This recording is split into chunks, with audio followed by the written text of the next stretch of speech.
आज हल्द्वानी की तारीख में एक अजीम समा रूहानी मिशन की तरफ से कायम की हुई रूहानी मजलिस में ऐसा लगता है हवा का मौसम बता रहा है वो जुल्फ अपनी लहरा रहे हैं। क्या बात है भाई, सुभान अल्लाह। सवारी तैबा से चल पड़ी है, हुजूर तशरीफ ला रहे हैं। सुभान अल्लाह। वो आएंगे आते होंगे अभी आएंगे, वो आएंगे आते होंगे अभी आएंगे, यही सोच के हमने महफिल को सजा रखा है। हमारा इंट्रोडक्शन तो सिर्फ इतना ही है जो दुनिया आज हमें पहचानती है। या रसूल अल्लाह, तेरे इश्क की बदौलत मुझे जिंदगी मिली है। वाह क्या बात है, मेरी बात बन गई है तेरी बात करते करते। सुभान अल्लाह। है जो जिंदगानी बाकी ये इरादा कर लिया है, तेरे मुनकिरों से आका मैं मरूंगा लड़ते लड़ते। क्या बात है, सुभान अल्लाह। बड़ी अजीब बात है, मैं आप हजरात के दरमियान यहाँ आया, इलाके की जोग्राफियत मालूम करना मेरी आदत रहती है।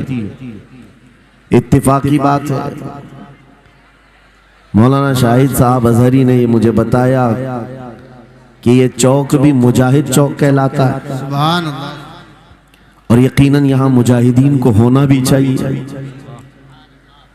और शायद 17 नंबर भी है कुछ, जो हमारे बद्र की तारीख भी है। क्या बात है भाई, सुभान अल्लाह। जहाँ 17 नंबर बद्र की तारीख याद दिलाई जाए और नाम भी मुजाहिद हो, तो वहाँ के बंदे को बुज़दिल होना ज़ेब नहीं देता। क्या बात है भाई, नारे तकबीर, नारे रिसालत, लब्बैक या रसूल अल्लाह, लब्बैक या रसूल अल्लाह। ऐ सुन्नी नौजवानों, आपके इस जलसे पाक में आने से कबल डॉक्टर समी साहब ने मुझे ये हालात भी सुनाए और बता रहे थे कि यहाँ किस तरह की वाहियात और खुराफात भी चल रही हैं। लेकिन साथ में एक अफसोसनाक खबर ये भी मिली, ये एक इतना बड़ा गंजान आबाद इलाका जिस पर जालिमों की बुरी नजर लगी हुई है, और वो तुम्हारे घरों से तुम्हें बेघर करने की कोशिश में लगे हुए हैं। एक बात याद रखो, मैं आज के इस मिंबर से उन्हें पैगाम दे करके जाता हूँ, तुम क्या तुम्हारे बाप दादाओं ने भी उखाड़ने की कोशिशें की हैं। क्या बात। और सिर्फ ये एक खित्ता नहीं है, एक खित्ता नहीं है, इन कीड़ों की तो कोई हैसियत नहीं। इनका बाप इजराइल मिलकर गज़ा को कुछ नहीं कर सका। कत्ल करने का मतलब फना करना नहीं होता।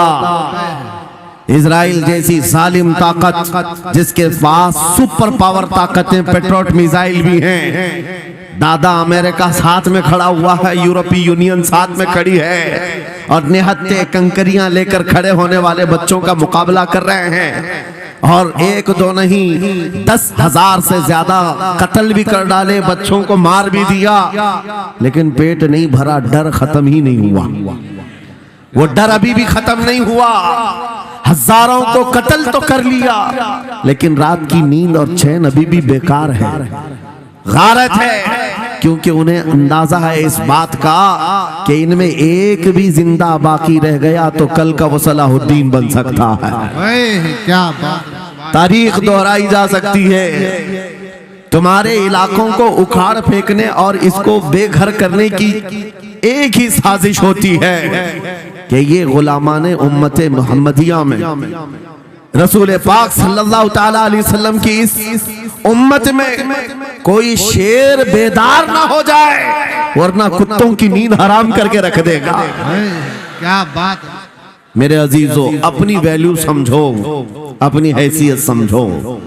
जब तुम्हारे साथ बुरी नजर लग जाए तो तुम्हारे उरूज और इर्तिका की मंजिलें शुरू हो जाती हैं। उन जालिमों को ये तारीख याद होना चाहिए कि जब मेरे ख्वाजा सरकार गरीब नवाज हिंदुस्तान तशरीफ लाए थे, उनके आने के बाद जो कुछ भी उनके साथ किया गया, उनके बाप दादाओं ने तारीख बताई होगी।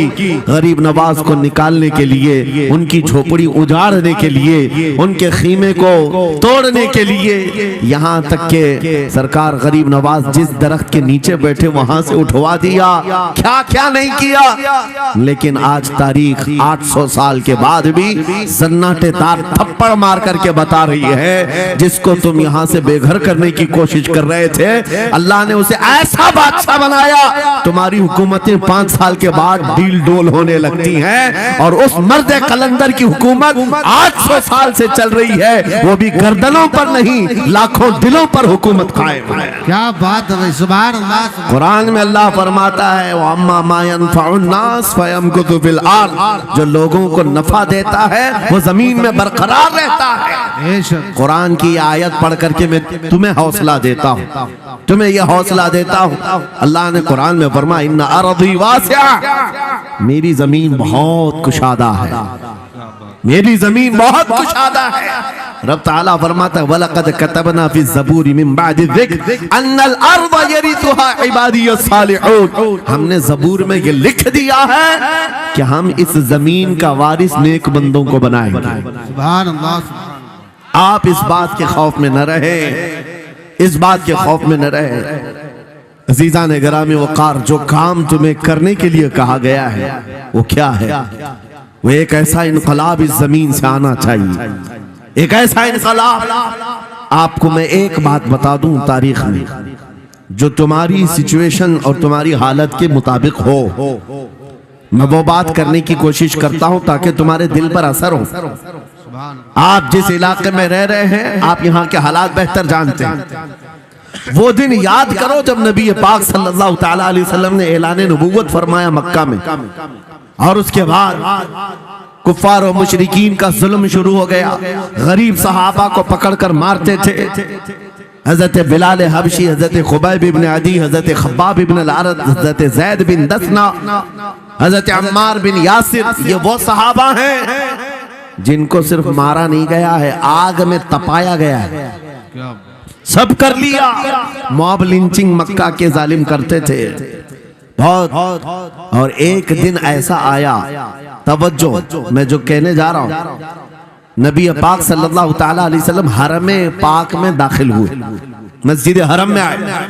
खाने काबा की चाबी उस वक्त उस्मान बिन शैबा के पास हुआ करती थी, जो ईमान लाए हुए नहीं थे।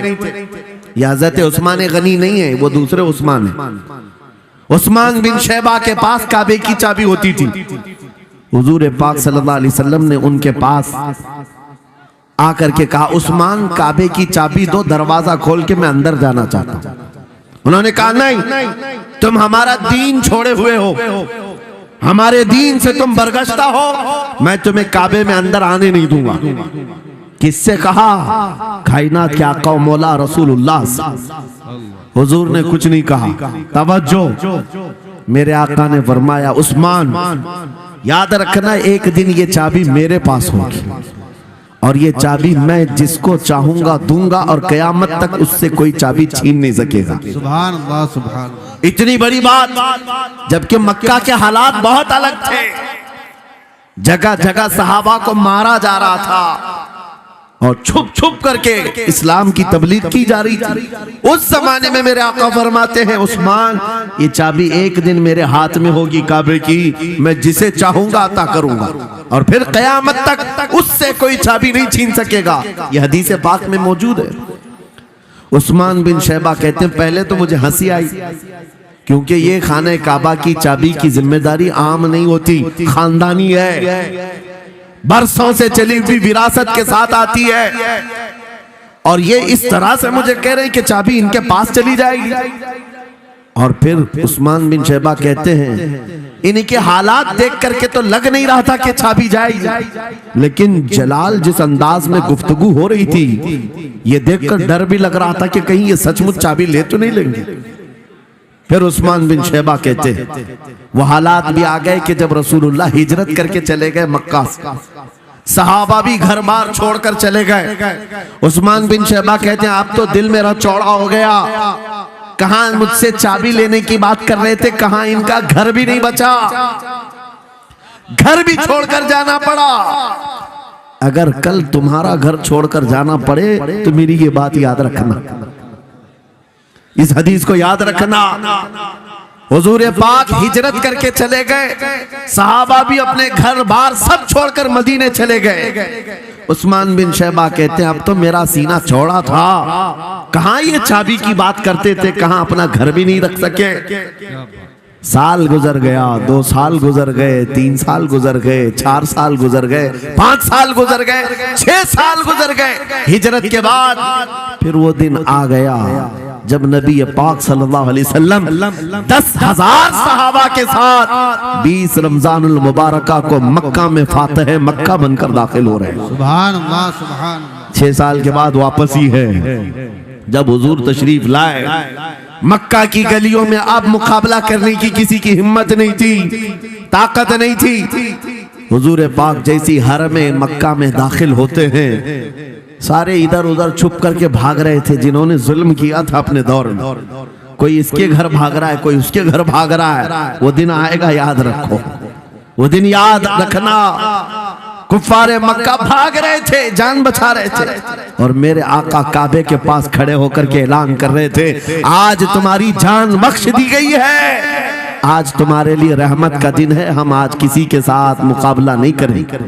हुजूर अपनी रहमत के खैरात बांट रहे हैं। फिर अब सुनो, 10,000 सहाबा के साथ जब मक्का मुकर्रमा में मेरे आका दाखिल हुए, अब खाने काबा खोलने की बात थी। चाबी किसके पास है? उस्मान बिन शैबा के पास। बुलाया रसूलुल्लाह ने, कहा है उस्मान बिन शैबा? आए, सर झुकाए हुए आए, ईमान लाए हुए नहीं थे। कहा लाओ चाबी। चाबी दे दिया हुजूर के हाथ में। कहा है उस्मान क्या मैंने ये बात नहीं कही थी, एक दिन ये चाबी मेरे हाथ में आएगी। वो सर नहीं उठा सके, सर झुकाए खड़े रहे। मेरे आका ने अपने हाथों से चाबी खोला, खाने काबा का दरवाजा खोला, और वहां से सारे शिर्क व कुफ्र की आलाइशों को पाक किया।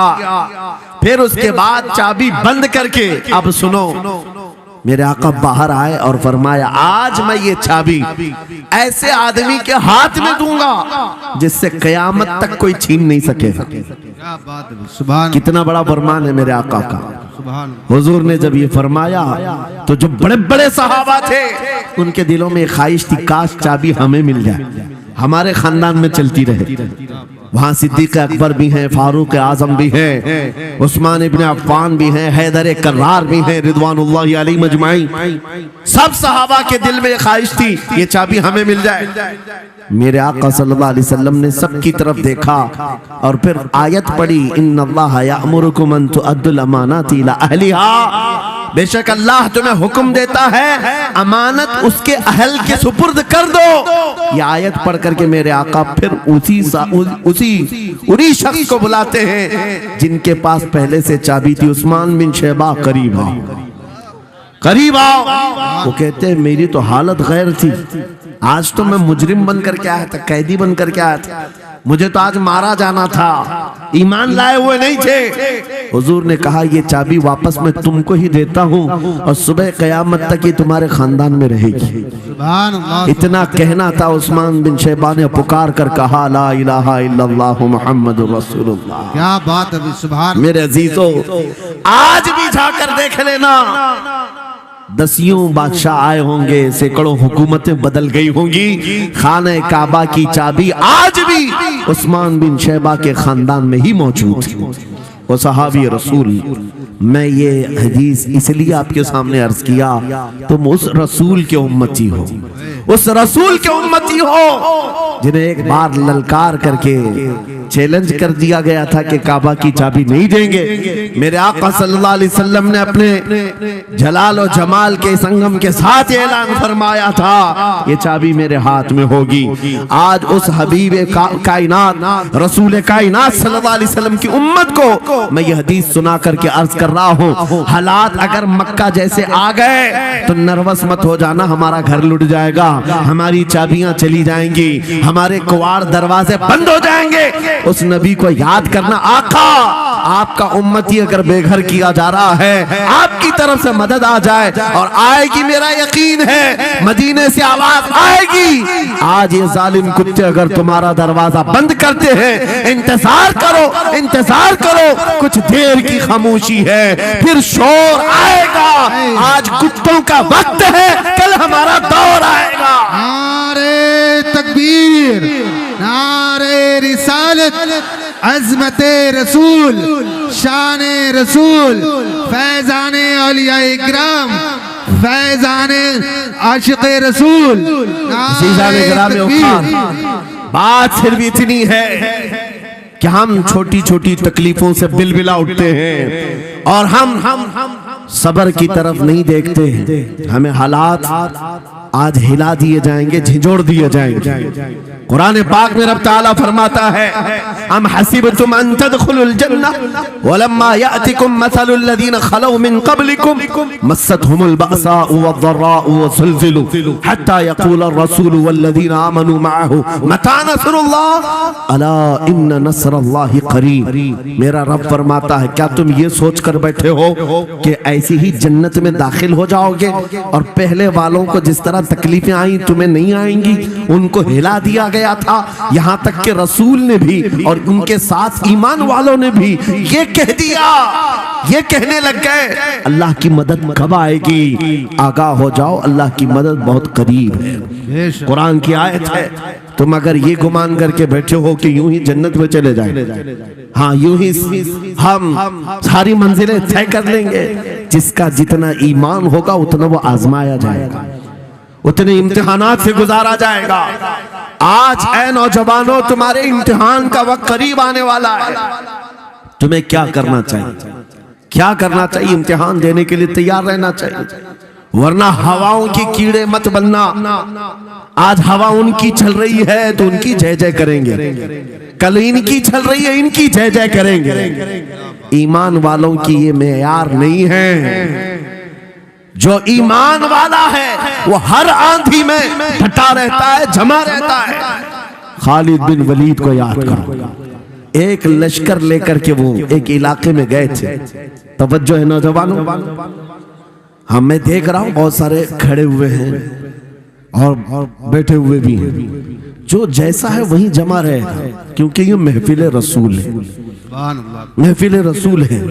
जाहिर सी बात है, खड़े होने वाले वो भी उतना सवाब हासिल करेंगे, बैठे हुए भी। लेकिन कुरान कहता है ला यस्तविल काइदून, यानी बैठे हुए लोग खड़े हुए लोगों के बराबर नहीं होते। खैर, बात यह है कि आप अपना जहन इस तरफ रखें। खालिद बिन वलीद, उस अजीम मुजाहिद की बात कर रहा हूं रज़ी अल्लाह तआला अन्हु। एक लश्कर लेकर, नौजवानों का लश्कर था, एक ईसाई किले का मुहासरा कर लिया और किले का मुहासरा करने के बाद अंदर सख्त लोग थे, मुकाबला कर रहे थे, लेकिन किला फतह नहीं। अब अंदर वालों ने ये मशवरा कर लिया, जो बड़ा राहिब था, पादरी था, कहा ये खालिद बिन वलीद है, इससे लड़ना आसान नहीं है। ये जहां जाता है फतह के झंडे गाड़ कर आता है। उसने जो गुरु घंटाल था सबको जमा किया और कहा मैं एक तरीका ढूंढा हूं, इसके जरिए से इनके ऊपर हम कामयाबी हासिल कर लेंगे। सबने कहा हम इत्तेफाक करते हैं। कहा क्या तरीका है? गुरु ने कहा, पादरी ने कहा ये बैठाए ये सब चीजें महफिल रसूल के आदाब नहीं। जो लोग बैठा रहे हैं, मैं कह रहा हूं जो जहां है जिस हालत में है खड़े रहेंगे इंशाअल्लाह। आप अगर खड़े होने में दिक्कत महसूस कर रहे हैं, मैं भी खड़ा होता हूं इंशाअल्लाह, ठीक है?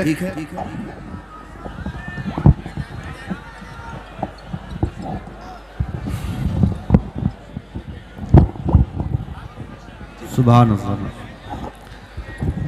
मुझे पता है सब जवान हैं, सुबह तक खड़े होने को तैयार हैं और हम भी खड़े रहेंगे इंशाअल्लाह। अब ठीक है, अब कोई किसी को बिठाए भी नहीं, कोई किसी को खड़ा भी ना करे। दुरूद पाक पढ़ लीजिए एक बार। अल्लाहुम्मा सल्ली अला अल्लाहुम्मा सल्ली अला सय्यिदिना मुहम्मद व आलिहि व अस्हाबिहि व बारिक वसल्लम। मुझे पता है सल्लल्लाहु अलैहि वसल्लम। मुफ्ती साहब, मैं ये आपको बता दूं, हर जलसे में ये हाल हम देखते हैं। वजह यह है कि हम कुर्सी पे बैठे रहते, कुछ लोगों को नजर नहीं आते, वो हंगामा करते रहते, इधर से नहीं दिख रहे, उधर से नहीं दिख रहे, और आसपास जो बैठे हुए हैं इनको वो अड़चन समझते हैं कि ये बीच में हाइल हो गए हैं। लेकिन मैं इतनी बात कहता हूँ, अल्हम्दुलिल्लाह हमारी वो कौम है, मुझ जैसे एक निकम्मे को, मैं एक गुलाम और खादिम हूँ, मुझे देखने के लिए वो बीच में किसी को बर्दाश्त नहीं कर पाते, तो ये अपने रसूल और अपने दरमियान किसी और को क्यों बर्दाश्त कर सकती है? क्या बात है, बहुत अच्छा। सुभान हम गुलामों के लिए इनके जज्बात हैं तो रसूल के लिए जज्बात और हैं। अल्लाह। अल्हम्दुलिल्लाह वो इश्क अभी सलामत है, इसीलिए तो हम घूम रहे हैं। अगर मरे होते तो मुर्दों को कौन खिताब करता? जिंदगी अभी बाकी है और हमें उम्मीद भी बाकी है, उम्मीद बाकी है। खुराफात आ गई है, मुझे पता है, गलत काम बहुत आ गए हमारे मोहल्ले में। मुझे सुबह से बताया गया बहुत सारे, ये एक मोहल्ले का अलमिया नहीं है, हम जहाँ जा रहे हैं शहरों के शहर नशे में तबाह हैं, बर्बाद हैं। लेकिन साथ में मुझे इस बात का यकीन है, हुजूर की ये उम्मत गुनहगार तो हो गई है लेकिन गद्दार नहीं है। क्या बात है, बहुत। हुजूर की गद्दार नहीं है। आज भी अगर इनसे कह दो, चाहे वो किसी भी तरह का अमल रखता हो, हुजूर की इज्जत की बात आई तो अपनी गर्दन लेकर हाजिर होने को तैयार सुभान अल्लाह है या नहीं मेरी इस बात पर?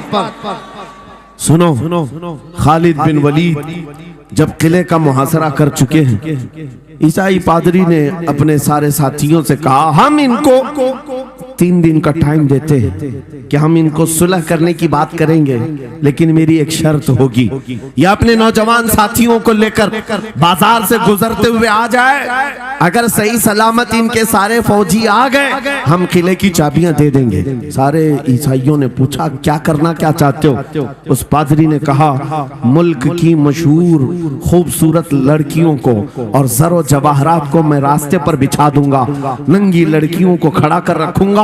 जब खालिद बिन वलीद की फौज यहाँ से गुजरेगी, नौजवान है, नफ्स भड़कता है, और इस तरह से एक नौजवान को खरीदने के लिए 2 ही चीजें होती हैं, एक औरत है, दूसरी दौलत है, और नौजवान इसमें फिसल जाता है। मैं जानता हूं कि जब ये दोनों चीजें सजा कर रख दी जाएं, खालिद बिन वलीद के ये लश्करी टूट पड़ेंगे औरतों पर और दौलत पर, हम आसानी से इन पर काबिज हो जाएंगे। सबने वाह वाह किया, तालियां बजाई, और पादरी आकर खालिद बिन वलीद से कहता है, हम आपसे लड़ना नहीं चाहते, हम आपसे मुकाबला नहीं करना चाहते, आप 3 दिन के बाद अपने लश्करियों को लेकर इस बाजार से गुजरते हुए आ जाइए, सही सलामत अगर आप पहुंच गए तो किले की चाबियां आपके हवाले कर दूंगा। तवज्जो, खालिद बिन वलीद ने कहा, मंजूर है, ये शर्त में मैं इत्तेफाक करता हूं। वापस आए, अपने साथियों से कहा, जंग नहीं करनी है, लेकिन एक ही शर्त उन्होंने रखा है, 3 दिन के बाद इस बाजार से गुजर कर हमें जाना है, लेकिन कोई ना कोई हरबा तो होगा, कोई ना कोई साजिश तो होगी, हर चीज के लिए तैयार रहना। खालिद बिन वलीद अपने उन नौजवान लश्करियों से कह रहे थे, ऐ नौजवानों, तवज्जो से सुनना इस बात को, आज भी दुनिया ये सारे हरबों पर अमल कर रही है हमारे साथ, हमारे नौजवानों के साथ। खालिद बिन वलीद के 3 दिन गुजर गए, ईसाइयों ने अपनी तैयारियां खूब कर ली, बाजार में ओरियां लिबास में, आधे लिबास में नंगी लड़कियों को खड़ा किया, सरो जवाहरात दौलत के अंबार बिछा दिए। जब खालिद बिन वलीद के सिपाही मैदान में गुजरते हुए उस बाजार में आते हैं, पहला कदम रखा था, नजरें पड़ गई, खालिद बिन वलीद रुक गए, पलट गए, अपने लश्करियों से कहा, वही आज मैं तुमसे कह रहा हूं। उन्होंने कहा था, ऐ नौजवानों, ऐ रसूलुल्लाह के शहदाइयों, तुम्हारी इम्तिहान का दिन है, आज तुम्हारे इम्तिहान का दिन है। अगर तुम्हारा कदम फिसल गया, सुबह क़यामत तक तुम पर लानतों की फटकार होगी, और अगर जमा रहा सुबह क़यामत तक अल्लाह की रहमत के फूल बरसाए जाएंगे। नौजवानों ने पूछा करना क्या है हमें, आज कौन से इम्तिहान में कामयाब होने का तरीका क्या है इस इम्तिहान में। खालिद बिन वलीद ने कहा कुछ ना करना, बस अपने रसूल की सुन्नत पर अमल करना। कहा हम तो करते हैं, यहाँ क्या करना है। खालिद बिन वलीद कहते हैं मैंने मेरे मुस्तफा करीम को देखा है, जब रसूलुल्लाह मदीने के बाजार से गुजरते थे अपनी नजरें नीची करके जाते थे। आज तुम बाजार से जा रहे हो, बस इस सुन्नत पर अमल कर लो, अपनी हया की नजरें झुका कर चलना, फिर उसके बाद अल्लाह मालिक है। खालिद बिन वलीद के जोश और बलबले से भरी हुई ये तकरीर ऐसी असर कर गई। वो नौजवान एक दो नहीं थे, सैकड़ों की तादाद में थे, सर झुकाए बाजार से ऐसे चल रहे हैं। तारीख निगार कहते हैं वो इस तरह से चल रहे थे कि उनके सरों पर अंडा भी रख दिया जाता तो नहीं गिरता, ना इधर हिलाए ना उधर हिलाए, ना इधर देखे ना उधर देखे, और बराबर अपनी नजरें जमीन पर झुकाए हुए तेजी से चलते हुए उस किले के फाटक तक पहुंच गए। वहां वो पादरी साहब इंतजार में थे, भटक गए होंगे, औरतों से लिपट गए होंगे, दौलत जमा कर रहे होंगे, मगर ये दीवाने ठुकराते हुए हर दौलत और उरियानियत को उस किले के फाटक तक पहुंच गए।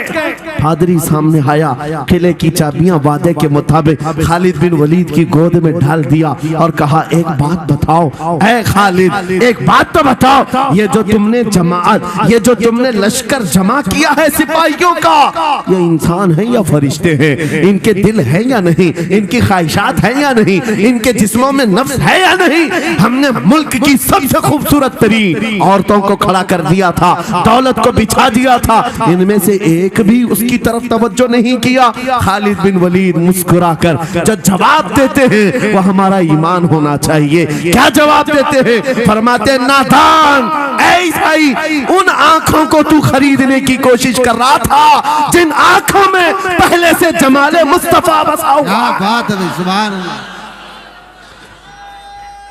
अल्लाह।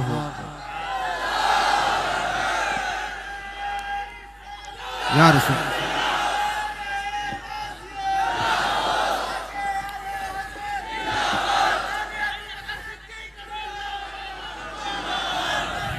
ये जो लोग लाइट के करीब हैं इनसे गुजारिश है कि आप हट जाएं, करंट मेरे अजीजों, ये जवाब था उन आंखों को दुनिया का हुस्न क्या धोखा दे सकता है जिन आंखों में पहले से जमाले मुस्तफा बसा हुआ।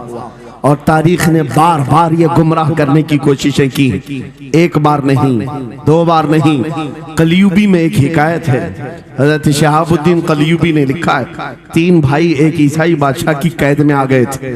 तीनों सगे भाई थे और जवान भी थे।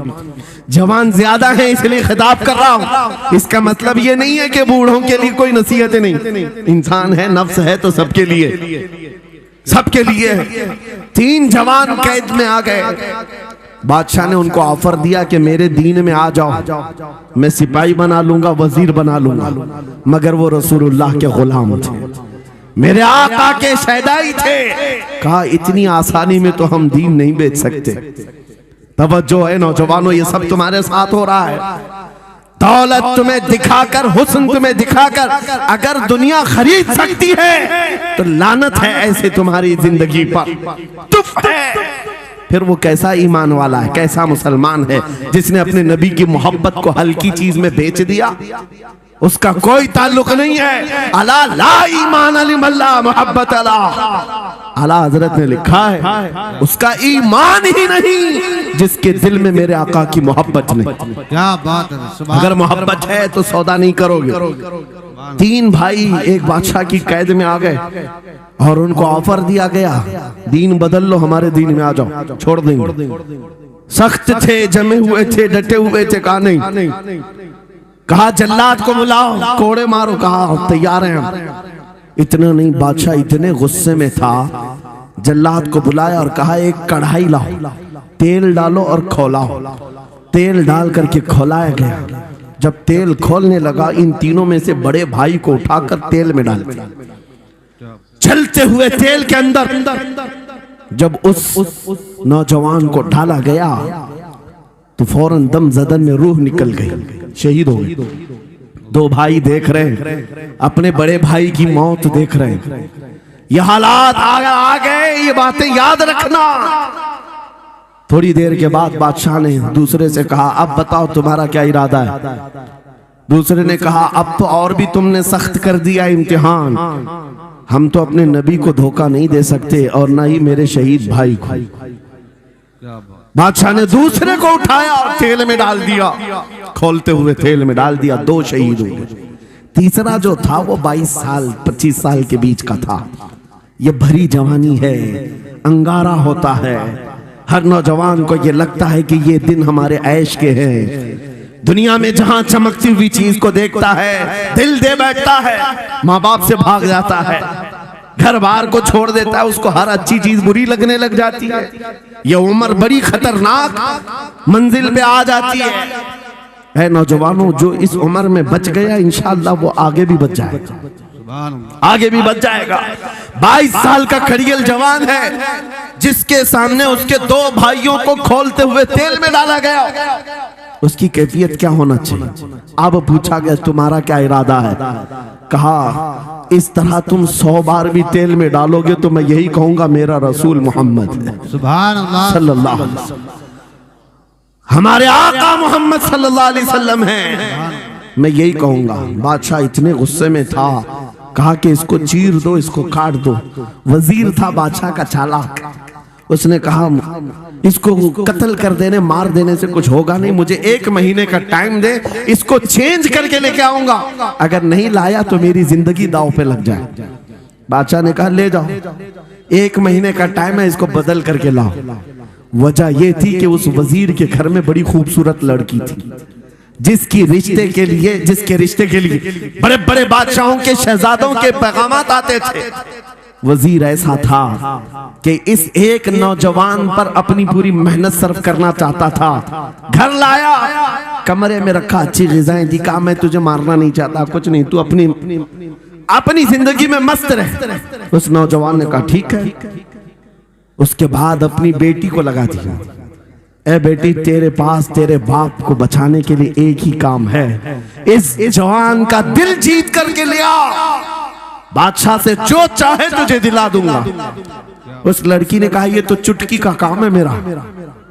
जिसके पास हुस्न होता है उसे ऐसा लगता है हर किसी को अपने दामे फरेब में फंसाएगी। इतना आसान नहीं है, हर कोई लट्टू नहीं होता।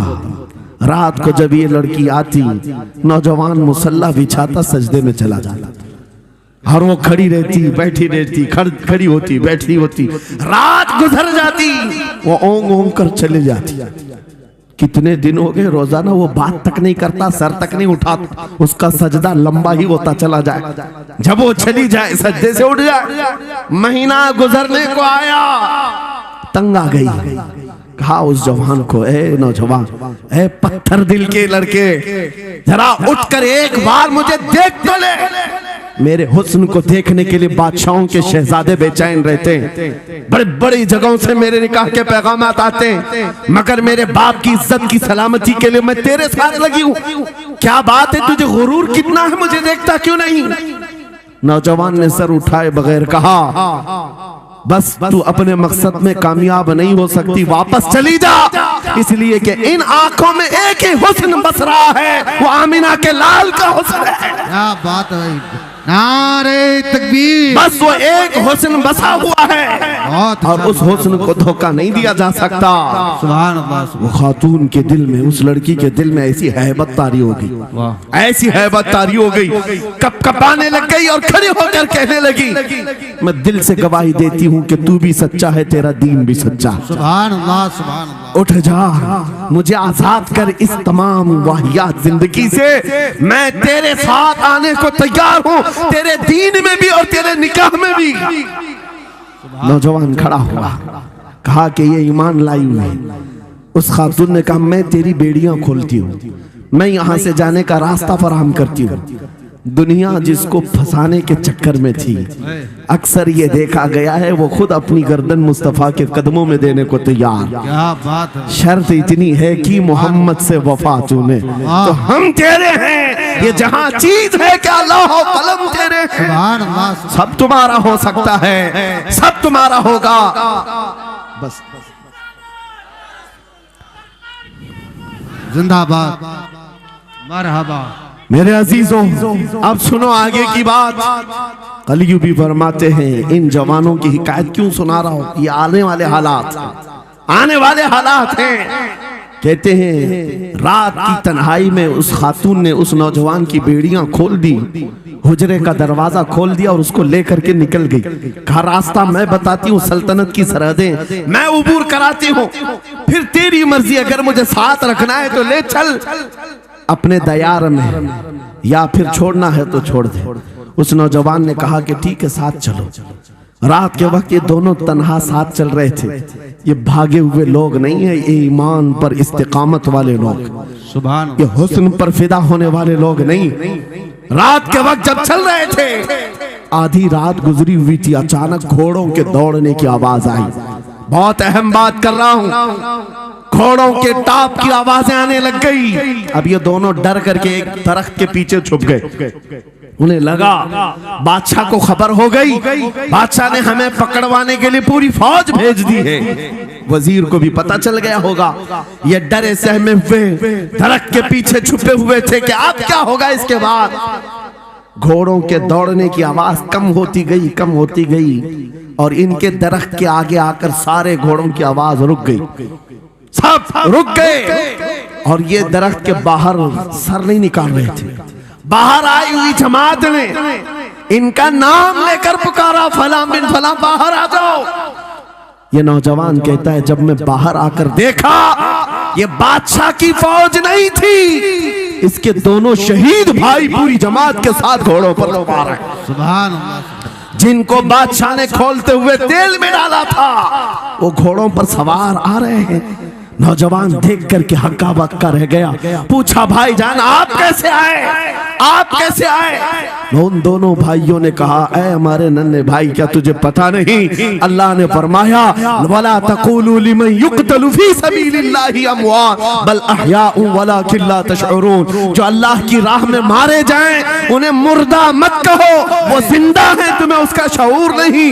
ये सिर्फ तू हमें देख रहा है, पहचान रहा है। तुझे पता है ये जो जमात हमारे साथ आई है आम लोगों की नहीं, ये बदर खंदक के सहाबा की जमात है। सुभान अल्लाह, सुभान अल्लाह। बहुत अच्छा या रसूल, मरहबा। अल्लाह। बात सिर्फ इतनी है, बात सिर्फ इतनी है, अगर तुम अल्लाह के सच्चे बंदे बन जाओ, हुजूर के वफादार बन जाओ, पूरी दुनिया तुम्हारे लिए घुमा दी जाए, हालात तुम्हारे लिए बदल दिए जाएंगे। थोड़े दिनों की बात है, इसीलिए इकबाल ने कहा था सच्ची बात है नौजवानों, मेरा पैगाम ये है, अगर सुनना है तो सिर्फ इतना है, कुफ्र दम तोड़ देगा टूटी हुई शमशीर के साथ, कुफ्र दम तोड़ देगा टूटी हुई शमशीर के साथ। घर तुम निकल आ जाओ एक बार नारे तकबीर के साथ। नारे तकबीर, नारे रिसालत, नारे गौसियत, लब्बैक या रसूल अल्लाह, लब्बैक या रसूल अल्लाह, नारे तकबीर। अब बात ये सुनकर के चलो, दो मिसालें मैंने तुम्हारे सामने रखी, एक सैयदना खालिद बिन वलीद की, एक ये तीन नौजवान भाइयों की। दोनों जगह पर भी मैंने आपके सामने रखा दुनिया ने किस जरिए से हमें खरीदने की कोशिश की। खालिद बिन वलीद के जवानों को भी दुनिया औरत और दौलत से खरीदना चाहती थी, इन तीन जवान भाइयों को भी दुनिया दौलत और औरत से खरीदना चाहती थी। आज भी वही सिचुएशन है। आज अगरचे सामने तुम्हारे सामने नहीं लाया जाता, लेकिन हर एक की मुट्ठी में इंटरनेट पहुंचा करके, गंदी तस्वीरें तुम्हारे सामने पहुंचा करके तुम्हारे ईमान को खरीदने की दुनिया कोशिश में लगी हुई है। आपको पता है पूरी दुनिया की सबसे बड़ी इंडस्ट्री पोर्नोग्राफी की है। ये बॉलीवुड और हॉलीवुड कुछ नहीं लगते उसके सामने। पोर्नोग्राफी जो और गंदी फिल्में बनाने वाली इंडस्ट्री सबसे बड़ी है, करोड़ों अरबों डॉलर उसमें खर्च किए जाते हैं। किस वजह से? तुम्हारी आंखों की हया खत्म हो जाए, तुम्हारे ईमान का कत्ल हो जाए। आज नौजवान ये समझता है मेरी मुट्ठी में मोबाइल है, मुझे कौन देख रहा है। ये घर के अंदर तारीकी में बैठ करके अपनी आंखों का सौदा कर रहा है। इन उरिया तस्वीरों को तुम अपनी उंगलियों के पौर से हिला हिला करके देख रहे हो। एक बात याद रखना, हो सकता है तुम्हारी माँ से पोशीदा है, तुम्हारे बाप से छुपी हुई हरकत है, तुम्हारे भाई और दोस्तों से छुपी हुई हरकत है। कुरान कहता है यअलमु खाइनतल अयुनि व मा तुख्फी सुदूर, वो अल्लाह है जो तुम्हारी आंखों की खयानत को देख रहा है, तुम्हारे दिलों में छुपे हुए हालात को भी वो जानता है। इसलिए याद रखना, आज हमारी की हुई हरकतों के लिए मेरा मौला फरमाता है फमन यअमल मिस्काल ज़र्रतिन खैरन यरा व मन